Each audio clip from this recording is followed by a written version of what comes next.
Welcome to Lavinia World. My name is Monica of HeartcraftPaper. I'm so glad that you can join me today. In today's tutorial, I'm going to be showing you how to make a moon reflection. So for today's craft, we're going to need a piece of white cardstock. I have trimmed this down to 5.5 by 5.5. This will simply be lying down by itself onto your card base. What I'm going to need now is something to kind of hold my card down or my backing down. I'm going to fold over a piece of washi tape. You can do this with low tack tape as well, and just stick that right behind the card and lay that down. This way my card doesn't move about as I'm working. Now here I have a piece of cardstock. This is what remained after I trimmed out my 5.5 by 5.5. So I'm going to keep that to kind of mask off. And here I also die cut a circle of a masking sheet.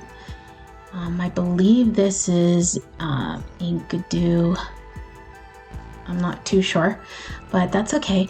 I'm gonna make sure I lay this about 1/2 inch from the top and in the center of the card.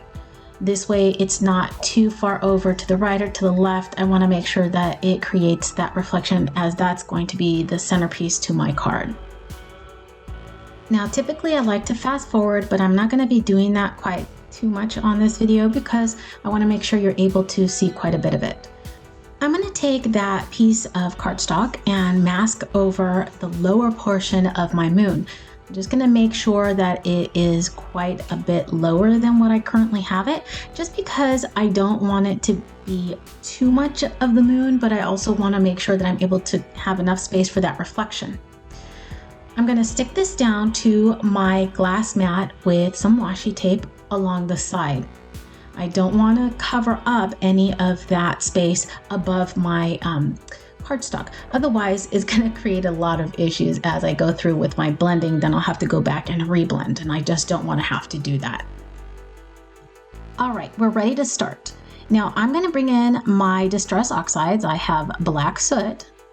I also have blueprint sketch, and then I'm also going to be coming in with some shaded lilac. Okay, this is going to create that kind of a light effect on the moon.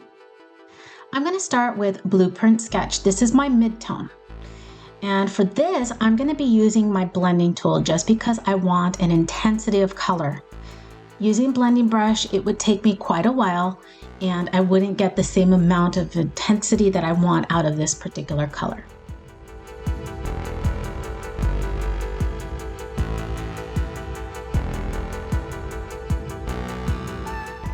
All right, time to switch up my colors here. I'm going to start with the shaded lilac. Now, if you'll notice, I didn't go quite as heavy as I would have liked with the particular sketch blue ink, but that's not to worry. You're gonna see that I'm gonna come back in.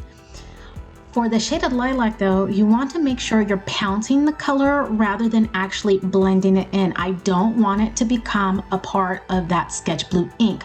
I want it to sit right on top of that sketch blue ink.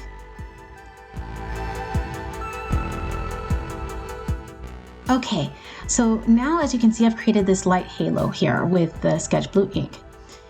I want to now come in with the black soot. So I'm just gonna switch this out, and this is going to be very light. It's not gonna be very heavy-handed and will only go around the edges.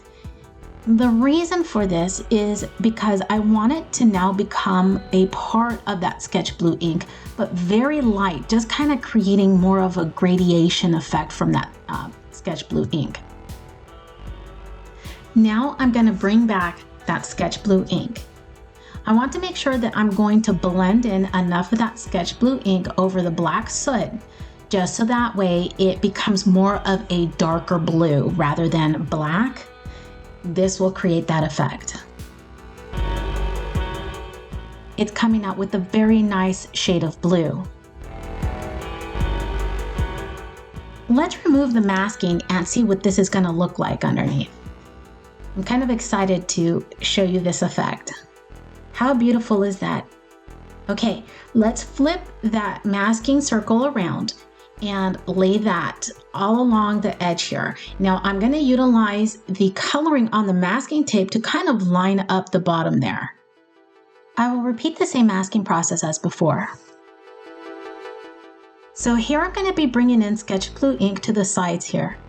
I'm going to be very light and gentle with the color. I'm not going to go as heavy-handed.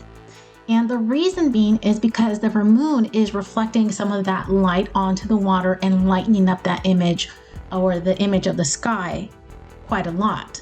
But I'm also going to create some ripple effects. I'm going to use a flat brush in order to create that effect. And I will do this sporadically on both sides of the card. I'm going to make sure I darken up a little bit more closer to the shoreline.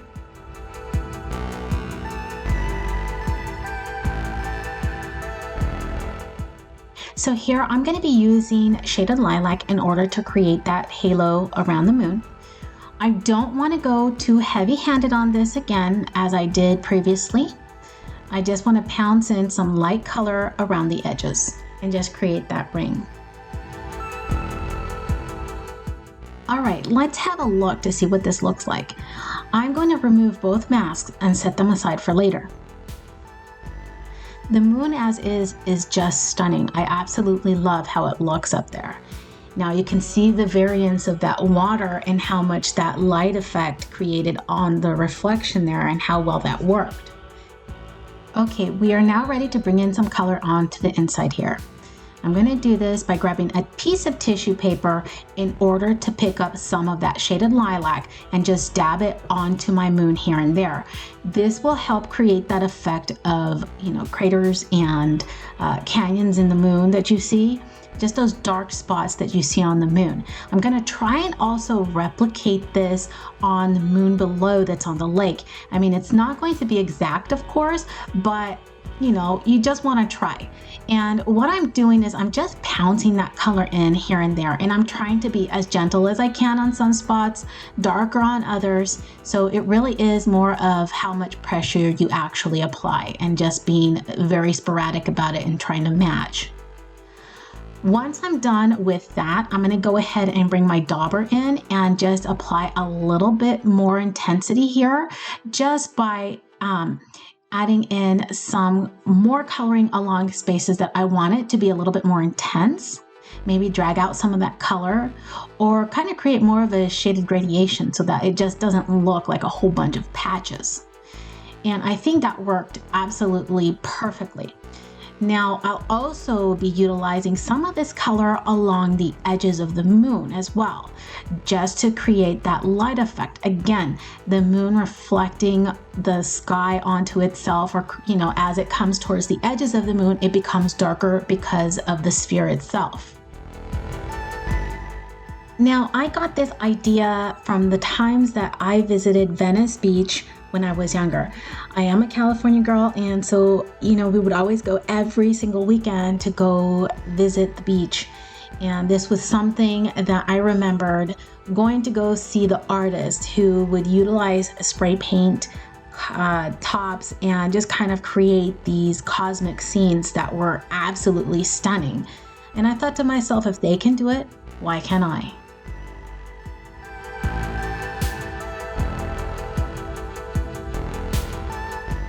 Okay, now that I have the moon the way that I want it, I'm going to mask off the bottom moon, or the bottom section of the card, I guess, the lake area. And we're going to create the mountains. And the way that this is going to work is I reserve that circle cutout of masking sheet that I had. I'm just going to go ahead and tear away a piece of it, just kind of jaggedly, so that it creates a kind of like a mountain effect, I guess, or a hillside effect. So just kind of tear away a piece as gently as you can. Now it's kind of tacky, so it might be a little bit difficult at first, but you want to kind of create, again, those jagged edges. I'm going to reserve one of those pieces, and that is going to be what I'm going to use to mask. Now, because this has already been used a couple of times, it's lost some of that tackiness.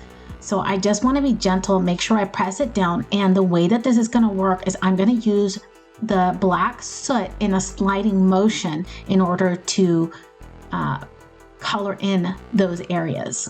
As you can see, it's kind of giving me a little bit of trouble here trying to create, to actually adhere down and create those hills. Okay, now that I have them exactly where I want, I'm going to be using the black soot with my dauber, or you can use a blending brush. It's up to you, whatever you'd like to use, in order to bring in some of this color. Again, going down away from the masking so that way it doesn't lift up on me.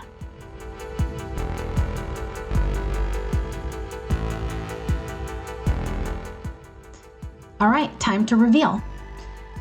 Be careful when lifting up your maskings just because it's got quite a bit of black soot there and you don't want to get it all over the card. You want it to make sure it stays exactly where it is and you don't get it on the moon or any other place that you really don't want it.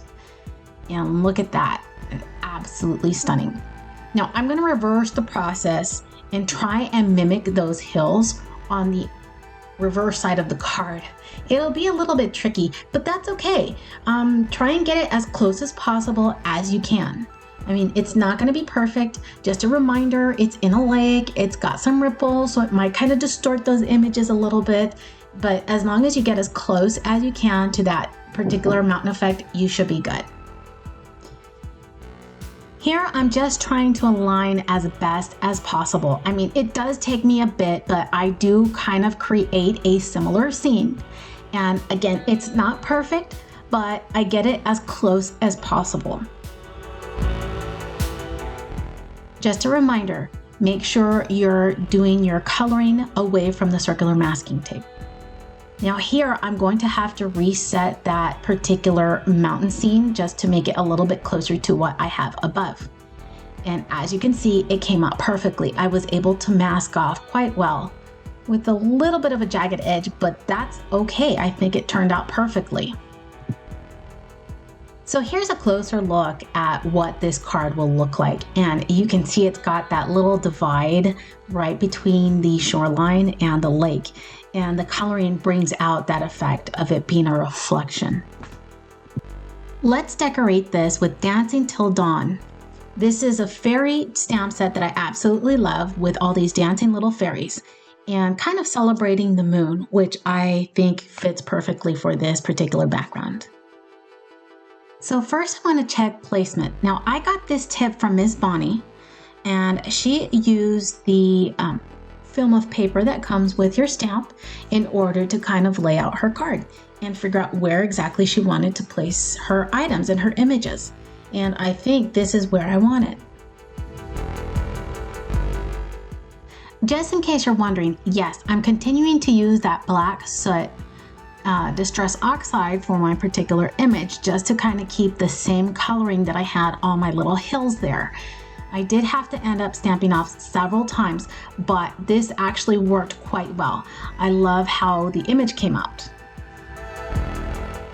Okay, so here I have my gel press and I still have that clear plastic on the back so it doesn't get stuck. I'm going to go ahead and stamp my images off onto my gel press. Now I used an archival ink for this, but it didn't necessarily stay as I would like on there, but that's okay. I'm still going to use this, but I'm going to show you how to fix this if you ever run across a problem like this. I just didn't have a large enough mirror image stamp or a piece of photo polymer in order to create this. So my gel press worked fine for this. And I really am able to kind of fix this as I go along. But as you can see, my fairies stamped off. I mean, I could have actually left it like this or leave it like this, but I just don't like all the patchiness. It works as a reflection. And maybe that's what they are, little particles of light, and that's what you're seeing in the water. But I want my card to be perfect, and that's how I'm gonna work it, is to fix this. I'm gonna come back in with a black marker and then just go over the fairies and fill them in. You know, my mom always had a saying, there's a fix for everything except for death. So don't stress out too much if you make an error. You can always fix it. And that's the beauty about any type of art craft that you might make, is there's no such thing as an error. Everything is fixable and you can always make it an artistic mistake. And when I say an artistic mistake, that just simply means that it's intentional. So yeah, I meant to do that.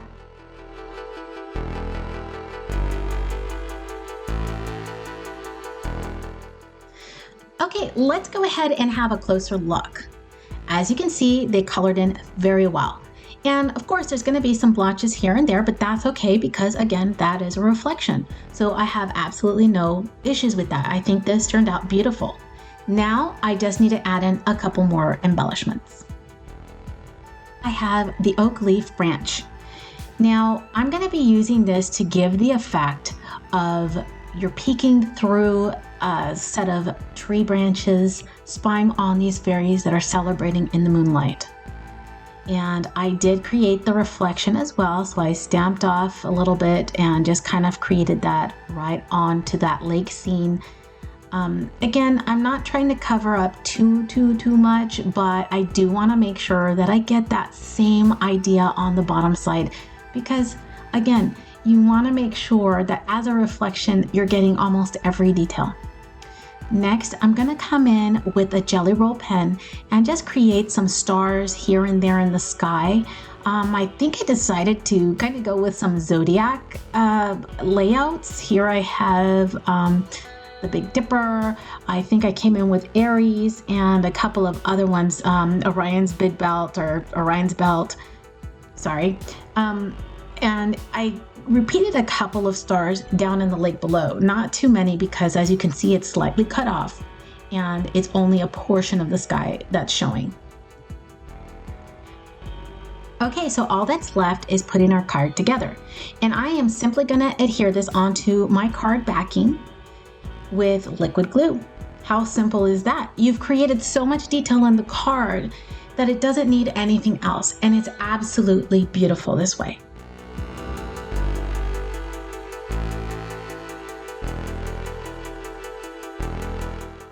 Here's a closer look at the card we just made. I do hope that you enjoyed this project tutorial. For more videos and tutorials like these, don't forget to subscribe. Hit the notification bell in order to receive updates for new video postings. Visit the Lavinia World website at www.laviniaworld.com.